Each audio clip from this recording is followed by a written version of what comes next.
The words landed on the white tablecloth between us. They didn't make a sound, but I felt them. A dull thud, like a bag of sand dropped from a great height. My son, Michael, had just finished his steak.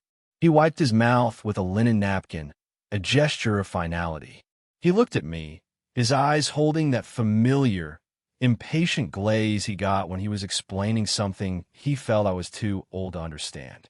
"I used your retirement savings to fund a nightclub," he said again, a little louder this time, as if I hadn't heard, as if the problem was my hearing. I heard him, the first time. The words had already found their place inside me, settling deep in my gut, cold and heavy.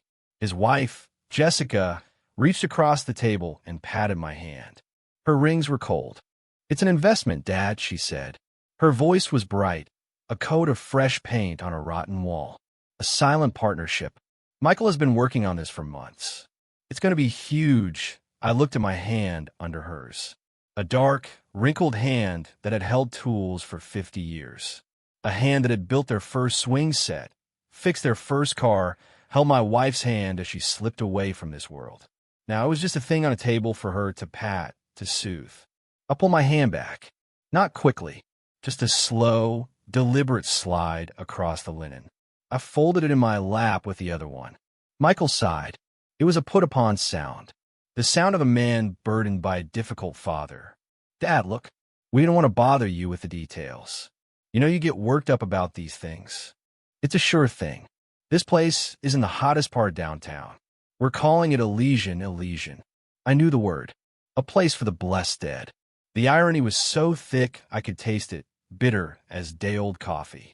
"You took the money from the annuity account?" I asked. My voice was steady. It surprised me. I thought it would tremble, but it came out flat, like a plank of sanded oak. Smooth and hard. "Well," Michael said, waving his fork, "that's where the liquidity was. It was just sitting there, Dad, not doing anything. This is making it work for us. For the family, for the family." The words echoed. I remember my father, his hands raw from the cotton fields in Mississippi, telling me he was moving us north. For the family.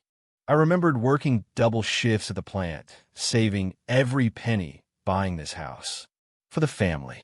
I remember my Sarah canning vegetables from our garden until her fingers were sore, stretching every dollar. For the family. Their definition of family felt different. It felt like a business, and I was an asset to be liquidated. Jessica smiled again, a brilliant, empty thing. "Michael is so good at this stuff. He projects a full return on the initial investment within 18 months. After that, it's pure profit. Your money will be safer there than in that dusty old bank, my money. The money I had earned over a lifetime of sweat and sawdust.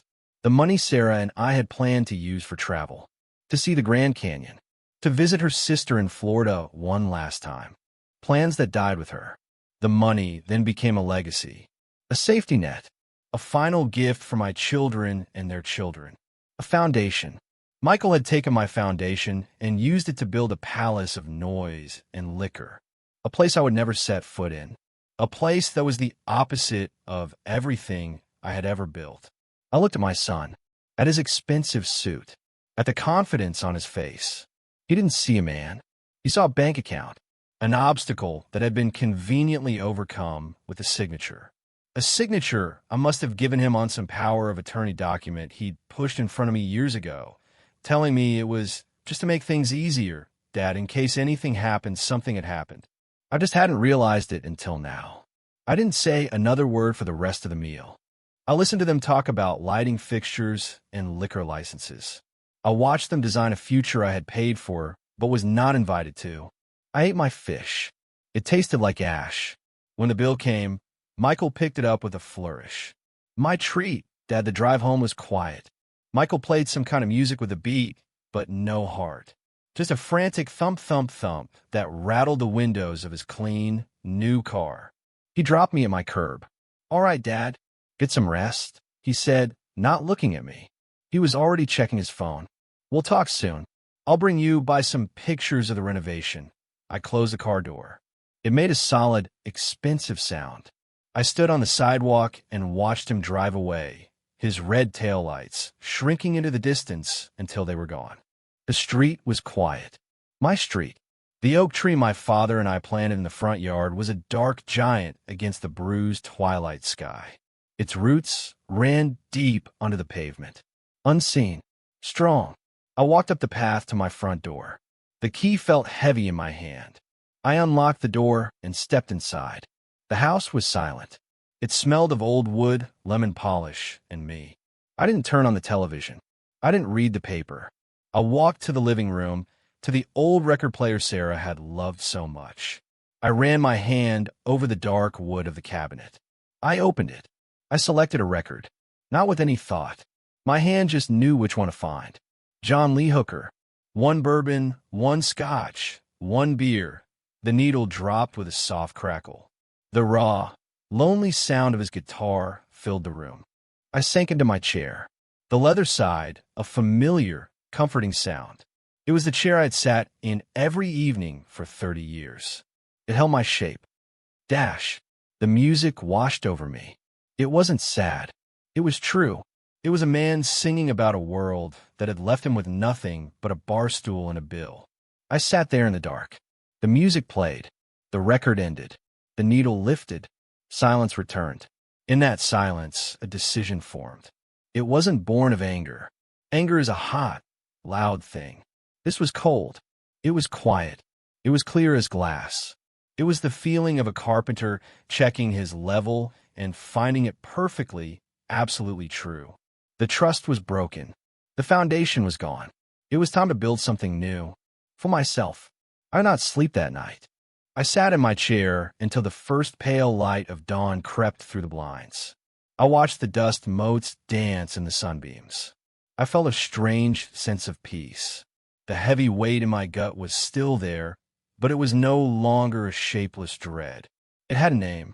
It was grief. And you can't fight grief. You can only move through it. When the sun was fully up, I made my coffee. The ritual was a comfort. The scoop of the beans. The grind. The smell that filled the kitchen. I used the old percolator, the one Jessica always said I should throw out. Get a Keurig, Dad. It's easier. Easier was not always better. Sometimes the process was the point. I drank my coffee, black and strong, at the kitchen table. I took out a legal pad and a pen. My good pen. The one with the heavy gold cap that I saved for important things. I started a list. The first line I wrote was, find a lawyer. I knew a man from church, Samuel Jones. His daughter, Allison, had gone to law school, became a prosecutor, then went into private practice. Folks said she was sharp. No nonsense. I found her name in the phone book. Davies. Allison Davies. Her office was downtown. I wrote down the number. The second line I wrote was, bank. I needed to know exactly what was gone. I needed to see the paperwork, the withdrawals. I needed to see the shape of the hole Michael had blown in my life. The third line was, power of attorney. That had to be the first thing to go. It was a key I had given him to my life, and he had used it to rob me. I had to get that key back. I sat there for a long time, looking at the list.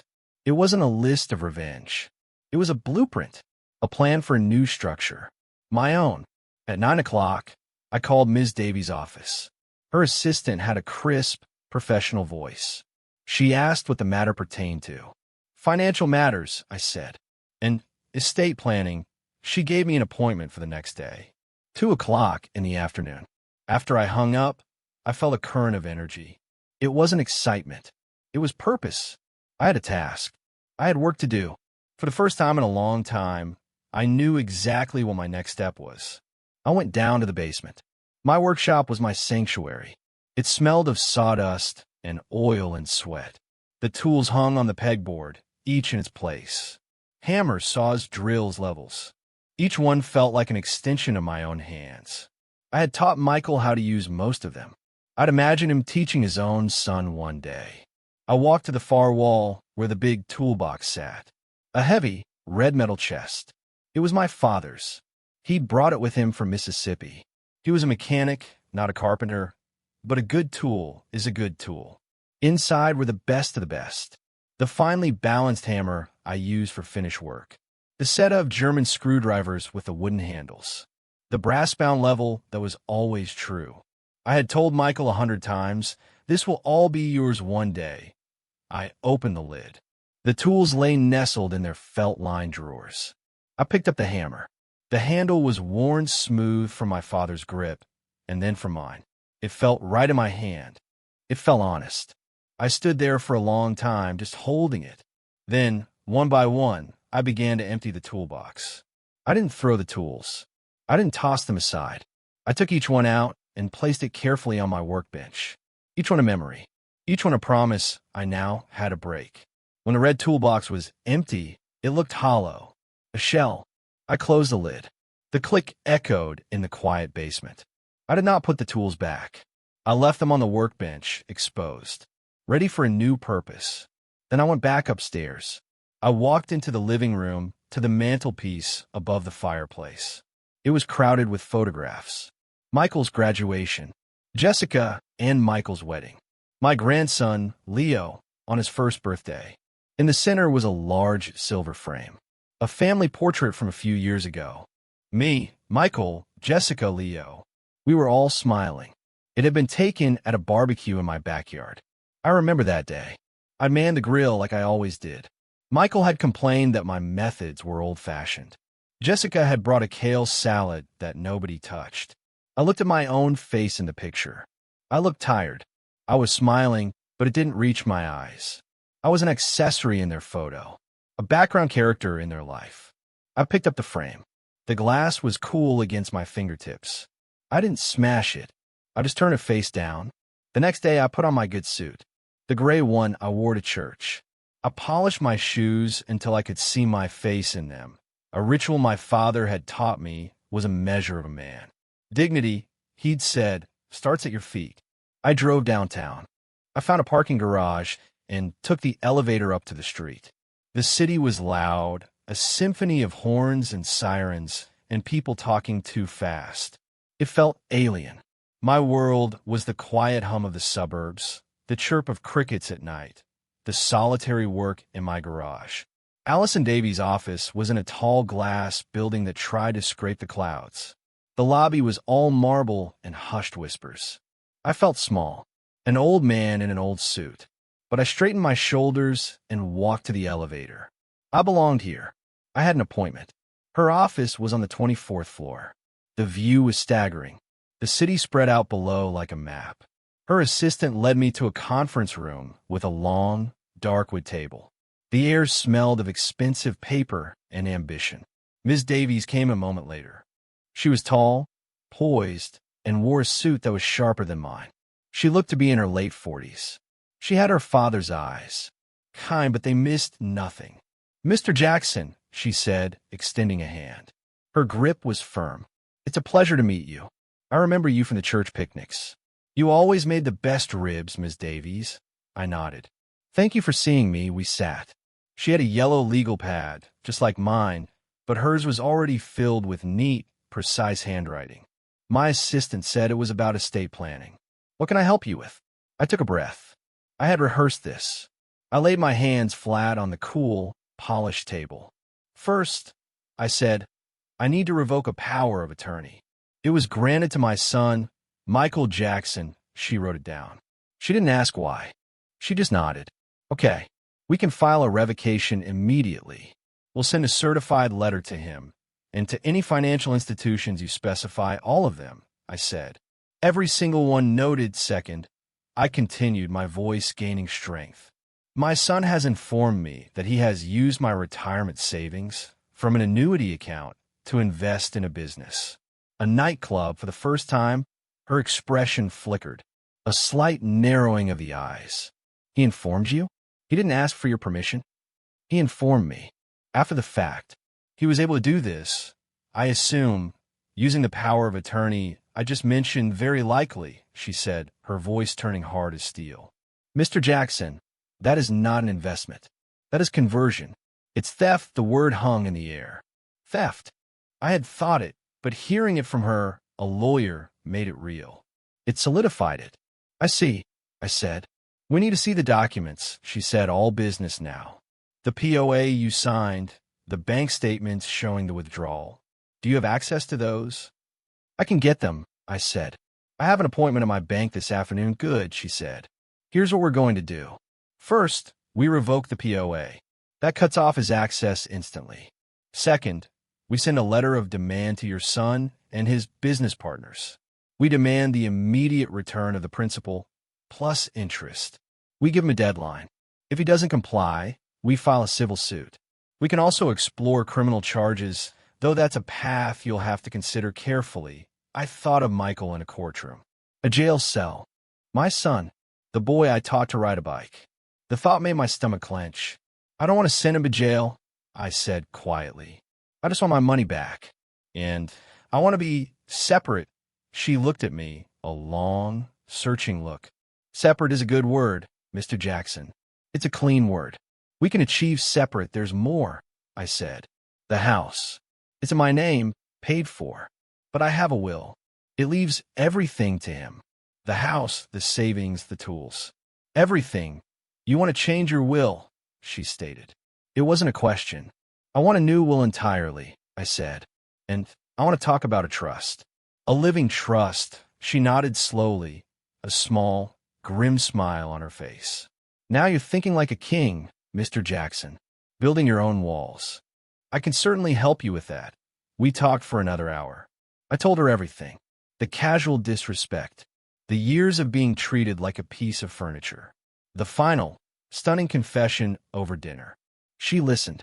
She didn't interrupt. She just made notes, her pen flying across the page. When I left her office, I felt lighter than I had in years. The city noise didn't sound so alien anymore. It just sounded like a place where things got done. And I was getting things done. My next stop was the bank. The branch manager, a young man named Mr. Harris, was polite but flustered when I explained what I needed. He led me to a small, airless office. He pulled up my accounts, and there it was. A wire transfer dated 2 weeks prior. A number so large it looked like a misprint. Nearly 80% of my life savings. Gone. Transferred to a holding company I'd never heard of. Elysian Enterprises, LLC. The authorization was a digital signature. Michael's name. Under the authority of the power of attorney document I had signed 5 years ago at his kitchen table, believing it was a simple precaution. Seeing it there, in black and white, didn't hurt. The hurt had already happened. This was just confirmation. An audit of the damage. I need a copy of everything, I told Mr. Harris. The transfer authorization. The original POA document you have on file. The last 12 months of statements for all my accounts. He nodded, sweating a little under the fluorescent lights. Of course, Mr. Jackson. Right away, I walked out of the bank with a thick manila envelope in my hand. It felt heavy. It was the proof, the evidence of a crime. I didn't go straight home. I drove to the cemetery. I stood before Sarah's grave. The stone was simple, elegant. Sarah Jackson, beloved wife and mother. The grass was neat and trim. I placed my hand on the cool granite. Well, Sarah, I whispered to the wind. He did it. He finally did it. I told her everything. About the nightclub, the lawyer, the bank. I told her I was sorry our plans had come to this. I told her I was taking control. A breeze rustled the leaves of the big oak tree nearby. For a moment, it sounded like she was whispering back. It's about time, Arthur. I felt a tear slide down my cheek. The first one. I wiped it away. It was enough. I got back in my car and drove home. The sun was setting. My house was dark. I walked in and switched on a light. I was no longer afraid of the silence. It was mine now. The first phone call came 2 days later. It was a Tuesday. I was in the garden, tying up my tomato plants. My phone, an old flip phone Jessica insisted was an antique, buzzed in my pocket. I saw Michael's name on the screen. I let go to voicemail. I knew what it was about. The certified letter from Ms. Davies would have arrived. The first shot had been fired. I finished with my tomatoes. I watered the beans. I pulled a few weeds that were creeping into the lettuce patch. My father taught me to garden. He'd say, you can't control the world, but you can control a 6x10 plot of dirt. And that's something. When I went inside, I saw the blinking light on the phone. A new message. I listened to it. Dad, it's Michael. I just got a very strange letter from some lawyer. Allison Davies? Says you're revoking the POA. This has to be a mistake, right? Call me back. This is messing up some paperwork for the club. His voice wasn't angry. Not yet. It was confused. Annoyed. Like I was a faulty appliance that was choosing a bad time to break down. I deleted it. Not replied. Deleted. The next call came that evening. I was listening to Etta James. Her voice filled the room, strong and full of heartache. The phone buzzed on the end table. Michael again. I let it ring. Another voicemail. Dad, for God's sake, pick up the phone. I got another letter today. A letter of demand? Is this a joke? What the hell is going on? Are you okay? Did someone put you up to this? Call me. The tone had shifted. The annoyance was curdling into anger. The mention of "did someone put you up to this?" was telling. He couldn't conceive that I, his quiet, compliant father, could have done this on my own. I must be a pawn. Senile. Manipulated. I deleted the message. Etta sang about a Sunday kind of love. I closed my eyes. The next day it was Jessica. Her voice was syrupy sweet, dripping with false concern. Dad, it's Jessica. We're all so worried about you. Michael said you're not answering his calls. He got these bizarre letters. We're just concerned for your well-being. Are you eating properly? Please call us back. We're worried sick, worried I might be cutting off the money supply, she meant. Worried their sure thing was about to hit a snag shaped like me. I deleted it. The silence was my new tool. For years, my silence had been a sign of my surrender, my quiet endurance. They had mistaken my patience for permission. Now my silence was a wall. It was a consequence. Every unanswered call, every deleted message was a brick in that wall. I went about my days. I met with Ms. Davies again and gave her the envelope from the bank. She photocopied everything. This is perfect, she said, her eyes gleaming. This is an ironclad case. Mr. Jackson, we started the process of drafting the new will and the living trust. We had to decide where the assets would go. My house, the money, once it was recovered. The investments I still had. I don't want him to have it, I said. Any of it. What about your grandson, Leo? She asked gently. Lau. I thought about the boy. He was 10. A good kid, from what I could see on the rare occasions I saw him. He had my wife's smile. But he was their son. He would be raised in their world with their values. Giving him the money directly would be like giving it to them. I don't know, I said, my voice thick. It was the hardest part of this. Cutting off the branch my son grew on meant the smaller branches might wither too. We can structure the trust, Ms. Davies said. We can put stipulations on it. He doesn't get it until he's older. 30 maybe. Or it can be used only for education. Or we can appoint a trustee to manage it for him. Someone other than his parents. It was a possibility. A seed. I told her I would think on it. The calls kept coming. They became more frantic, more demanding. Dad, this isn't funny anymore. You're jeopardizing my entire future. Everything I've worked for. You have to call off your lawyer. This is insane. Mr. Jackson, this is Jessica. I don't know what kind of game you're playing, but it's cruel and childish. You are upsetting your entire family. Leo is asking why Grandpa won't talk to us. Is that what you want? To hurt your own grandson? That one stung. But I knew the truth. Leo was probably not asking about me at all. He was a prop, a pawn in her emotional blackmail. I changed the locks on my doors. A simple task. I'd done it 100 times for other people. Doing it for myself felt different. It felt definitive. The click of the new bolt sliding home was the sound of a door closing on a chapter of my life. One afternoon, there was a knock on the door. Not the frantic banging I was expecting from Michael, but a softer, hesitant rap. I looked through the peephole. It was my granddaughter, Maya. Maya was my other son's child. My son, Robert, who had died in a car crash 15 years ago. Maya was 20 now, a student at the city college. She lived with her mother across town. We didn't see each other often, but there was a quiet bond between us. She had my quiet nature, and Robert's eyes.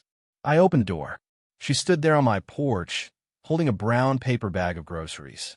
She looked nervous. "Granddad," she said softly, Can I come in? I stepped aside and let her pass. She walked into the living room and stopped, looking around. She noticed the turned-down photograph on the mantel. Her eyes lingered on it for a moment, then she looked back at me. She didn't ask about it. I brought you some things, she said, placing the bag on the kitchen counter. Milk, bread, eggs. Mom was worried you might not be getting out. I get out, I said. But thank you, child. That was kind. She stood there, wringing her hands. Granddad. Uncle Michael called my mom. He was really angry. He said you weren't talking to him. He said you hired a lawyer. I just nodded, waiting. She took a deep breath. He told her what he did. About the money. He didn't think it was a big deal. He said he was making an investment for the family. He said you were overreacting. Being dramatic, I watched her face. She was struggling, torn between family loyalties. Then she looked me straight in the eye, and her expression cleared. All the conflict was gone, replaced by a simple, sad certainty. I just came to say, I'm sorry, she whispered. Her eyes welled up with tears. I'm so sorry they treated you like that. It's not right. It's not fair. You've worked your whole life. You deserve to be respected. And there it was. The one thing I had needed to hear. Not from a lawyer, not from a banker, but from my family.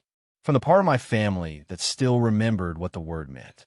I walked over to her and put my arms around her. She was so tall now. She hugged me back tightly, burying her face in my shoulder. I could feel her shaking. It's okay, Maya, I said, my voice rough. It's going to be okay.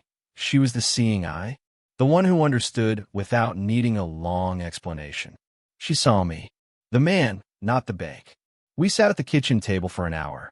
I made her a cup of tea. She told me about her classes, about a boy she liked. She didn't mention Michael or Jessica again. She just talked to me, like I was her grandfather, like I was a person. When she left, she hugged me again at the door.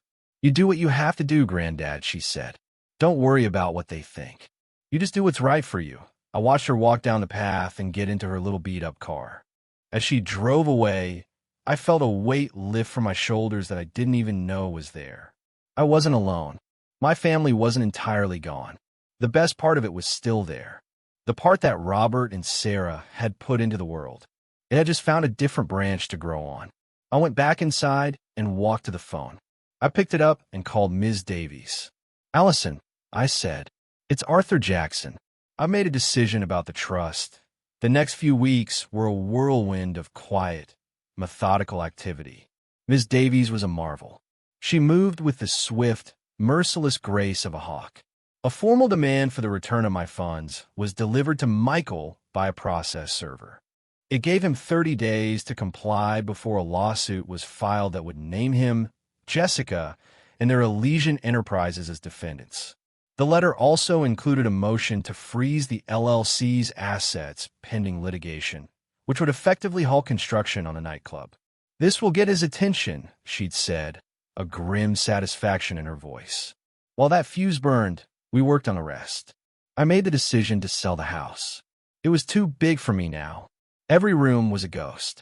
The living room where Sarah and I had danced to Sam Cooke. The kitchen where I'd taught a clumsy, laughing robber how to make pancakes. Michael's old bedroom, still with a faded poster of a basketball player on the wall. The house belonged to a family that no longer existed. It was an anchor, and I needed to be a ship. I hired a realtor, a kind woman from my church. She was gentle, understanding. She didn't push. We listed it for a fair price. It sold in a week. The market was hot, she said. Packing was the hardest part. 3 generations of life crammed into closets and attics. I was ruthless. I kept my father's tools, my books, my records, my chair. I kept Sarah's jewelry box and a few of her favorite dresses, which I packed away carefully in cedar. I kept the photos of her, of Robert, and my parents. I kept a few of Maya. The rest? The furniture we'd bought together, the dishes, the endless accumulation of things. I called a company that handled estate sales. They came and tagged everything. What they couldn't sell, they would donate. Walking through the house as they worked was surreal. Strangers picking through my life, putting price tags on my memories. A red sticker on the dining table where Michael had confessed his betrayal. A green one on the lamp Sarah had picked out. I felt a pang of loss, but it was quickly replaced by a feeling of lightness. I was shedding skin. In the midst of all this, I found a new place.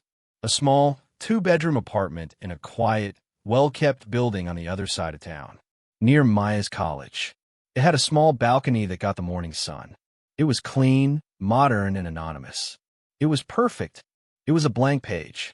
The day before the 30-day deadline on the demand letter expired, it happened. The confrontation I had been expecting. It was just after dusk.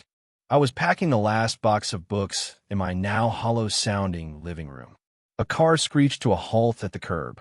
The door slammed. Heavy, angry footsteps stomped up my path. A furious pounding on the front door. Not a knock, a summons. I took a deep breath. I walked to the door. I did not look through the peephole. I knew who it was. I opened the door. Michael stood there, his face contorted with rage. He was breathing heavily, his expensive suit rumpled. Jessica stood a few feet behind him, her arms crossed, her face a mask of bitter resentment. "What the hell do you think you're doing?" he spat. The words were a spray of venom. I did not raise my voice. I did not match his anger. I stood in the doorway, a calm island in his storm. "I am securing my assets," I said. My voice was quiet, but it carried in the evening air. "Securing your assets? You're destroying my life, my one big shot, and you're trying to ruin it. After everything I've done for you." "What have you done for me, Michael?" I asked. It was a genuine question. He sputtered. "What have I? I manage your affairs. I make sure your bills are paid. I was building a future for this family. For Leo. For you. You took my life savings without my permission," I stated. It was a simple fact. Undeniable. "You sat at a table with me and told me what you had done as if you were telling me the time. You didn't ask. You didn't consult. You took— It was an investment," he roared. "The money is safe. It's going to double, triple. You're just too old to understand." There was again the condescension, the dismissal. I was just a foolish old man who couldn't see his genius. "I understand that you value money more than you value me," I said. "I understand that you see me as a bank, not as your father." Jessica stepped forward. "This is ridiculous," she snapped. "This is because of that nightclub, isn't it? You're just being vindictive because you don't approve." "It's a punishment." "This is not a punishment," I said, looking past Michael to meet her eyes. "A punishment is an emotional act. This is a business decision. You and Michael taught me to think that way. You liquidated my asset. I am now liquidating my position in this family. It's a simple transaction." The words, their own words, thrown back at them, seemed to stun them into silence for a second. Michael just stared at me, his mouth slightly open. He was seeing me for the first time. Not Dad, not the old man, but an opponent. "You can't do this," he finally whispered, the rage replaced by a dawning panic. "The bank will freeze the accounts. The contractors will walk. I'll be ruined." "You ruined yourself, Michael," I said. "You did this when you decided to steal from your own father. Everything happening now is just the consequence of that choice." I looked at him, my son. The anger was gone from me. All I felt was a profound, bottomless sadness, a grief for the son I thought I had raised. "The house is sold," I said. "I move out next week. My lawyer has all the necessary paperwork.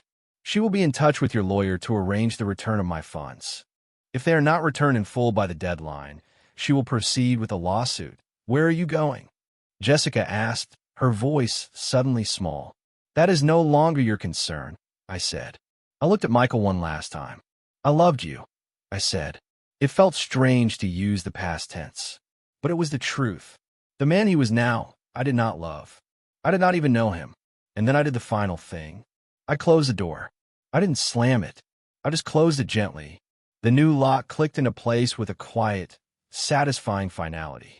I leaned my forehead against the cool wood of the door. I could hear him shouting outside. Then Jessica's voice tried to calm him. Then a car door slammed again, and the engine roared to life, fading into the night. And then silence. A clean, empty silence. I had won. It did not feel like a victory. It felt like peace. The money came back. All of it. Wired to a new account at a new bank. An account only I and Ms. Davies knew existed. The threat of a public lawsuit, of having his name and Jessica's dragged through the mud for taking money from his elderly father, was enough. Michael was many things, but he was not stupid enough to let his reputation be destroyed. The nightclub, I heard later through Maya, fell apart. The investors pulled out. The dream of Elysian died. I didn't take any pleasure in it. It was just a thing that happened. A loose thread that had been snipped. With the legal matters settled and the sale of the house finalized, I was left with a significant sum of money. The house had appreciated in value far more than I'd ever imagined. That, combined with my recovered savings, made me a wealthy man. It was a strange feeling. I had spent my entire life being careful, saving, making do. Now, I had more than I could ever need. The question was what to do with it. I had my new will. I had to trust. Ms. Davies had helped me structure it brilliantly. A portion was set aside for my own care, to ensure I would never be a burden on anyone. The bulk of it was placed in the trust for Maya. Not as a lump sum, but carefully managed. It would pay for her education, a down payment on a house, a fund to start a business if she chose. It would be a foundation for her, the one I had tried to give Michael. It would be administered by Ms. Davies, a professional, not by family. It was safe. It was secure. But there was still the money Michael had taken and returned. The money that felt tainted. I couldn't put it with the rest. It needed to be cleansed. It needed to be put to a purpose that was the complete opposite of a downtown nightclub. I thought about my wife, Sarah. She had loved music. Not the blues I favored, but gospel. She sang in the church choir for 40 years.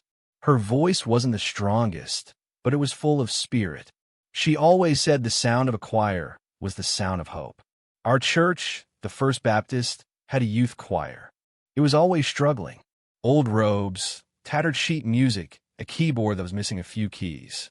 The director, a wonderful woman named Mrs. Gable, was always holding bake sales and car washes to raise a few dollars for a trip or a competition. I knew what I had to do. I called Reverend Michael, the pastor at First Baptist. I asked if I could attend a youth choir practice. He was surprised but pleased. Of course, Brother Jackson. We'd be honored to have you. That Thursday evening, I drove to the church. The sound of their singing reached me in the parking lot. It was a little ragged, a little off-key, but it was full of life. I slipped into the back of the fellowship hall.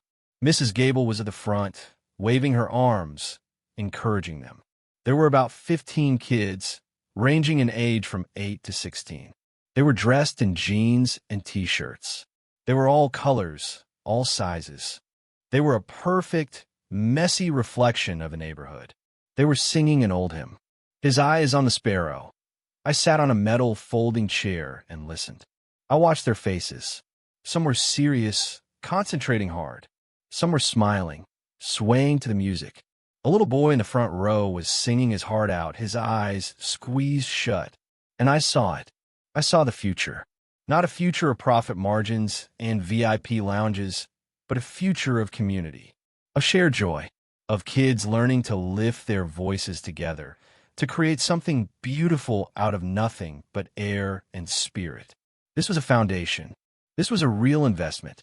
After the practice was over, I walked up to Mrs. Gable.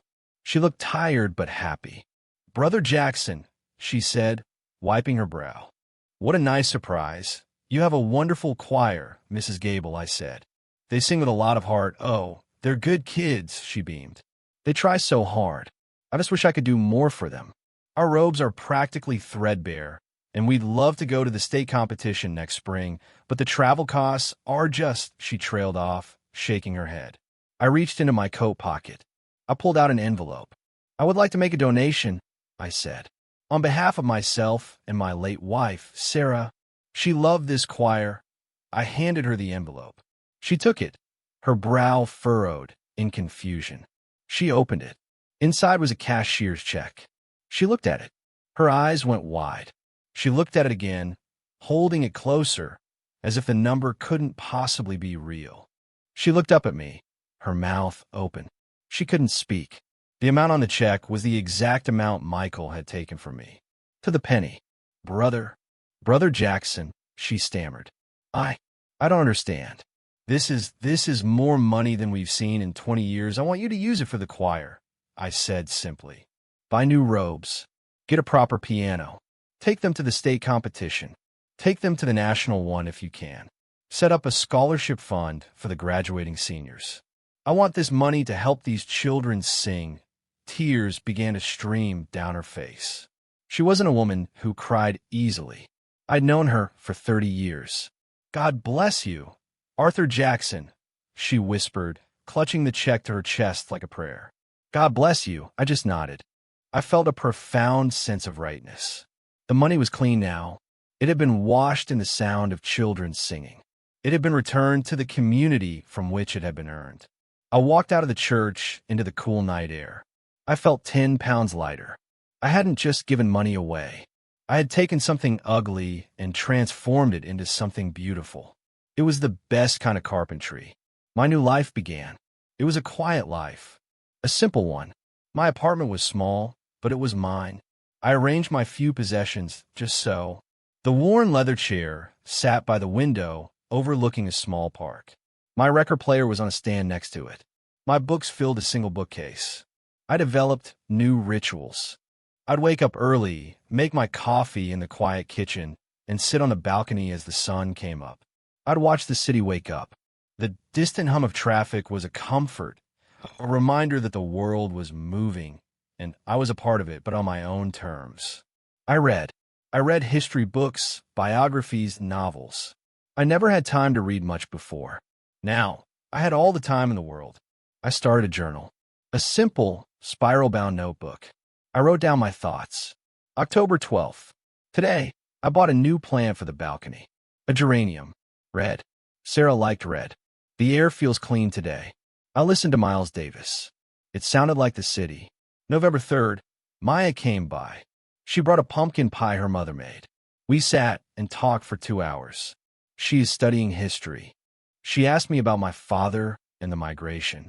I told her the stories he told me. She listened. She really listened. Seeing her is like seeing a piece of my best self reflected back at me. December 1st. I received a program in the mail from the church for the Christmas concert.